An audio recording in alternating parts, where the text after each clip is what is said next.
and welcome to Center Circle. I am Jermaine Brown.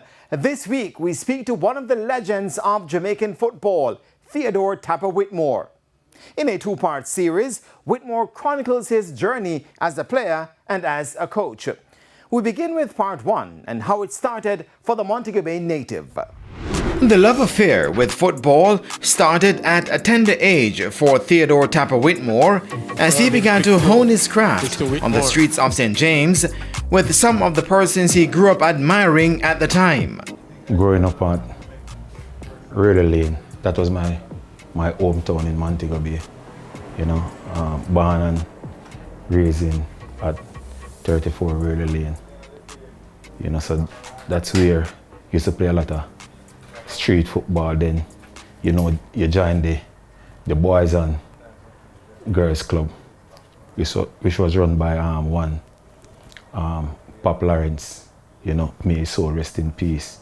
And then you have a lot of great players, you know, from Montego Bay Boys and Girls Club, like the Janie Boy, the Mango Beads, you know. So those were like our hometown hero, you know. So those are the ones you want to, you know, come out and you want to be a Mango Bead, you want to be a Janie Boy. So again, we play a lot of street football, you know. In those days, you don't have the real football, so we used to juggle around with breadfruit, because them time you have a lot of breadfruit tree there, you know. So you juggle around with breadfruit, you stuff box and play a lot of scrimmage. So it all started there. So after all of that upcoming, and you went to school, you started in primary school playing football as well?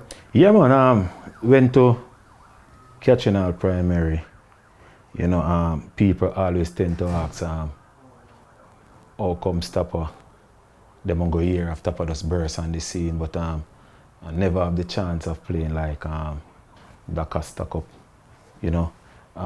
Funny enough, sometimes you tell people these things, they wonder. I can't forget the morning common entrance, you know. You know, everybody get them uniform, crisp and nice and well ironed up, you know. Your HB2 pencil and your roll and ready for exam.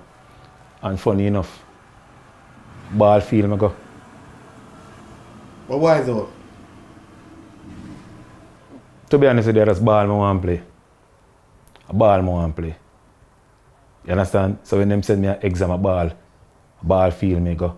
And the thing about it, you know, them time the exam common entrance I come out in a paper, and you know you're gonna take the exam and you look for your name and your bex and your ball like everybody else do. You understand? But that give me the urge now, because them time you know you go to school and you have teachers say to you, say, boy, you not come out to nothing. But we're not dunce. We're not dunce. But you know, I just football. Yeah. Remember me I play football and my shoes till all my parents at them say, yo, listen to me, man. I'm not buying no more shoes, man. See? Every evening I come from school, man, I have to carry my shoes, go to shoemaker. Again, you have a shoemaker name, Mr. Fisher. One day he look at me and tell me, say, hey, can't do nothing more to this shoes, man. Nothing more I can do to this shoes, and what I have to do? You have to wear the same way. But again, I just football. So did your parents knew at the time that you skipped the exam? Them don't know. Them I can't make them know. I can't make them. I tell you, say, then time you're looking at paper for your name too, you can't make them know. If you make them know, my problem wouldn't be there to the day, man. A problem that my member, you know.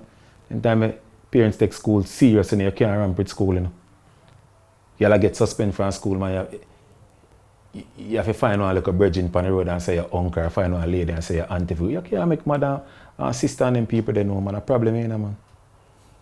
After I left Catchinall Primary, you know, we went on to Mount Salem all age, and that's where all now, because when people talking about the skill set, now you have to talk about Mount Salem all age, and you have to talk about the the famous court. That's where all the scrimmage, all the win ball, the same tennis ball, you know, win ball, we play a lot of scrimmage, a lot of win ball, a lot of 1v1, 5v side. So that's where all the tricks would have came out. You know, we have an next part down by Montego Bay Boys Club, we call it the bandstand. So all those places, that's where all the tricks in football develop between Montego Bay Boys Club bandstand and Mount Salem all age. Because when we talk about Mount Salem all age, you know, you talk about all of the top players them where you can think of in a Mount Salem. That's why, you know, you could find even one other football club. But on that court, all the tricks, some of the skillest footballer, not only Tappa Whitmore, but some of the skillest footballer you can find come from that court up by Mount Salem all age school. So you went to St. James Secondary after all of that, before it's now St. James I. But even though you said earlier that you didn't play the Costa Cup, but you got the chance while at senior school to play the Costa Cup, because you could have gone to Russell's, Herbert Morrison, William. Those schools were taking players from St. James Secondary at the time. You refused. Why did you not take up an offer of such? Well, yes, I got the chance to go to Russell's, but that is another story. You know why I never really take up the offer the either too. You know, and then we just continue at Montego Bay Secondary. Again, you have a teacher named Mr. Gallimore. You know, every day I'm trying to keep some liquor. Football game, he encourage you. When you score, you get $3. When you assist, you get $1.50. Him carry week every Friday, like we have a game. Probably we go play Mushet or we go play some other school, and we always come out victorious. Always come out victorious. And at no time while you're at secondary school, you weren't thinking that, you know, I made a mistake, I could have gone and played. No, man. Everything we happen is a blessing, man. Everything we happen is a blessing.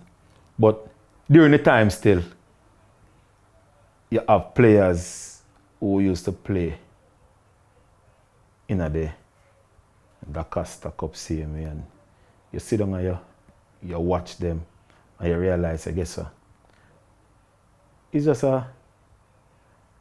one season or 2 seasons, because after the Costa Cup, what them do? You understand? They still come back and play Division 1, Division 2 in a St. James, you know, or go on to play Premier League. I leave from really late now, and then I went go Paradise now, go live. So then and there now I join the community team now near Whippets. So when you start playing for Whippets now, that's how people start see you, people start hear about you. Then, so you have 2 teams in the community. One Whippets, one Sugar. And then we leave Whippets and we go Sugar. When we go Sugar United, we win the Division 1. So you know now everybody now start talk about Tappa, you know. Sugar, then Seba interested, Kickers interested, Wadada interested, you know. And again, I sit down and I look upon it and I say, let me look upon Seba, midfield, Wadada midfield. And I said, boy, problem, man. I don't want to sit down upon the bench. You know, because quality player. You talk about the Winston Anglin, them, the Alton, Noah Sterling, Latti, the Hector Wright, them, all of them. And I said, no, I don't want to sit down upon the bench. You know, I go Violet Kickers. So when I go Violet Kickers now, that's so, you know, the whole world start hear about Theodore Whitmore. While at Violet Kickers now, one of the you buck up on one of the maestro in coaching, which is Coach Errol Gillett, and to know that I was in good hands after I passed through someone like Errol Gillett, then went on to Renee Simone. So I was just destined for greatness after I left Violet Kickers with Errol Gillett, because anybody know who played under coach Errol Gillett would have known. You know, them man there's something else with your coaching is concerned. And I owe a lot to him as a coach during my career. There are a lot of coaches who, but Errol Gillett, trust me, them man they words can't explain. You won the title as well with them? Yeah, man, when you take title with Violet Kickers. When we return, you'll hear more from the former Jamaican international.